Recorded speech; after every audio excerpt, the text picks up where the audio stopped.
Kaya ako, hanga ho ako, no, sa inyo dun sa nagpadala po ng mensahe na ito, no, na naging matatag kayo at pinaramdam nyo dun sa naniningil sa inyo na hindi mo kayang takutin, na hindi mo kayang anuhin, lamangan, o hindi mo kayang harasin. No? Nagdipit lang ako. Babayaran kita. Pero hindi mo kailangan iharas at takutin. Dapat to, ganun ang mga mindset nyo dyan sa mga abusadong online lending apps na yan. Bay nagtanong sa akin, "Good evening, sir. Ako hinaharas. Magbayad sana ako, pero sobra na panghaharas nila. Pero sinabihan ko sila na report ko sila sa NPC, NBI at SEC. Sinagot lang ako na, pangit ka, tumahimik ka dyan. At yun, last message nila sa akin." Napakagandang katanungan po nito. Maraming salamat po sa inyong pagpapadala. No? Pero bago natin sasagutin, imbitahan ko muna sana kayo na pakisuportahan po yung aking mga social media accounts sa YouTube, Facebook, and TikTok. Alright. Tanto ako dun sa pinadala yung message. Ano po. So, well, unang-una ko sa lahat, wala naman hong iba. No? Itong mga abusadong online lending apps na to, wala akong ibang gawin niya kundi mangharas, manakot, at mangpahiya. Nabubul tuloy ako. No? Wala akong ibang alam gawin yan, kundi yun lang hong tatlo na yun. No? Pero nakakatawa yung no? Maganda ho yung ginawa ninyo. Natawa ako dun sa sagot ng ng online lending apps No? Parang ho ito yung yung video ko 2 days ago. No? Napaka-witty ho nung nung nung inyong binigay na rebat sa kanya no? Tama ho yan, no? Tama, natututo na ho kayo sumagot, no? Sabi nyo, i-report nyo sila sa NPC, no? NBI, tsaka sa SEC. Tama ho yun, no? Para at least alam nila na meron kayong alam sa batas. Ano po? No? At least alam nila na hindi na kayo natatakot sa mga kalokohang pinagagagawa nila. Di ba? Actually, yun po ang ang aking layunin talaga, no, na nabigyan ho kayo ng kaalaman, no, tungkol ho sa mga batas, no, na nakakasako po sa pagpapautang. Okay? So, ayan po, nasagot nyo siya, no, sa i-complain nyo o i-report nyo sa National Privacy Commission, no, sa National Bureau of Investigation, tsaka po sa Securities and Exchange Commission. Tama ho yan. O, nakita nyo ho, ang sagot, kasi wala sa script nila O, di ba? Pangit ka, tumahimik ka dyan. Parang bata. O, di ba? O, naniniwala na ho kayo sa akin. Nung sinabi ko sa inyo na hindi ko malaan kung saan nanggaling yung mga nila, tinatawag nilang agent. O yung mga abusadong OLA collectors ko, no. Nakita niyo yung sumagot? Parang bata. Naalala ko tuloy nung kabataan ko Di ba, pagka may kaaway ho yan, may kaaway ako, kuwari, ako, napaaway ako. Sabihin ko lang, pangit, tumahimik ka dyan. Ganun siya. Di ba? Nakakatuwa naman itong mga na to. Ahinti na mga abusadong online lending apps na to. Di ba? Nakakaawa sila. No? Pag nawala sa script, wala na. O, di ba? Pangit ka. Tumahimik ka.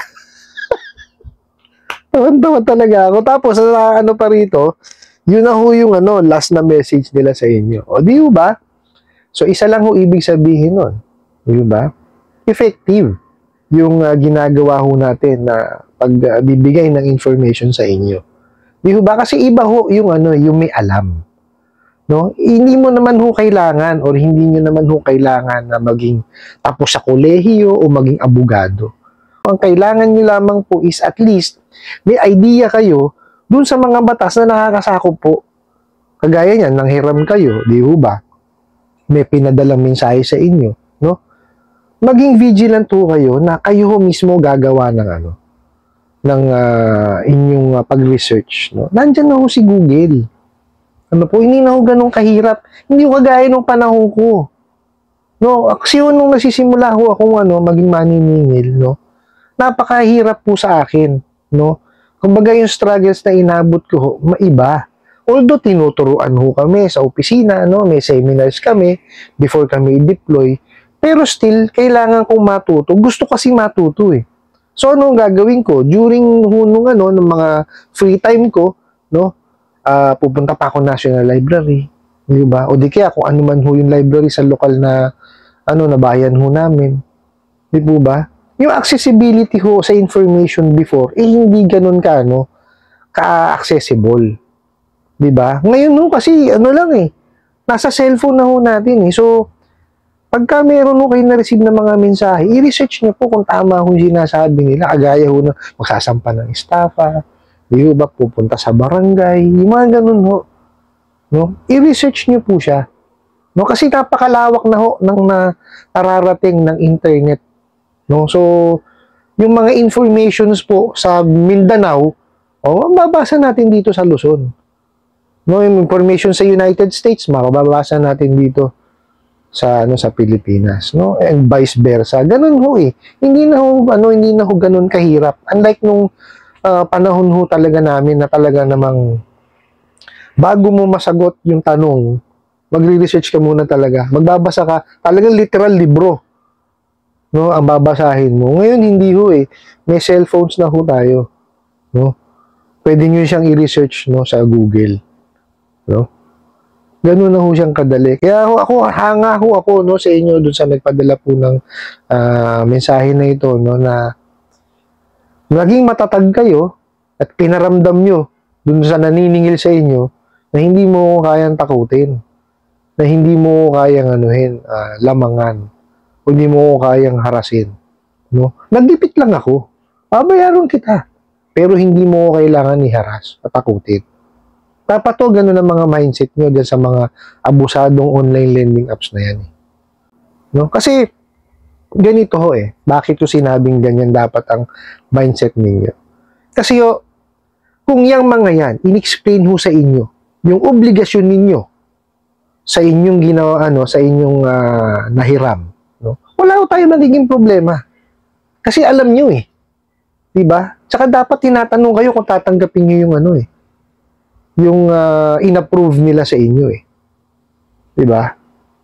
Wala ho kasing ganun eh. Nakita nyo, nagtatype pa lang kayo.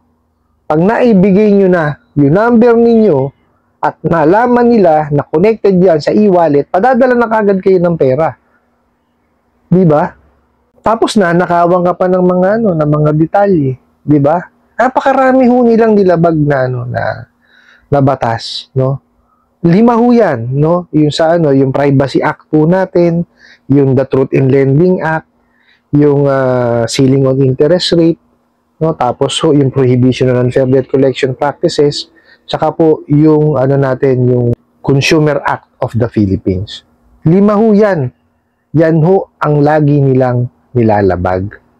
No? Doon lang po sa The Truth in Lending Act, laki na ho ng sabit nila ron. Kasi hindi ho kayo ini-inform doon sa pinapasok niyong obligasyon. Di ba? Kagaya yung sinabi ko sa inyo kanina, kung alam niyo lang ho yung obligasyon ninyo, wala hong ganyan. No? Kasi ho yung mga lending, financing at bangko, no? Ganyan ho ginagawa. I-inform kayo. Ito approve sa'yo. Ito yung magiging interest rate na idadagdag sa iyo. Ito yung processing fee, no, nakukunin namin sa iyo. No? Ito yung magiging term mo, ito yung simula ng ng due date mo. 'Di ba? Tapos tatanungin ka pa kung tatanggapin mo yung ino-offer nila.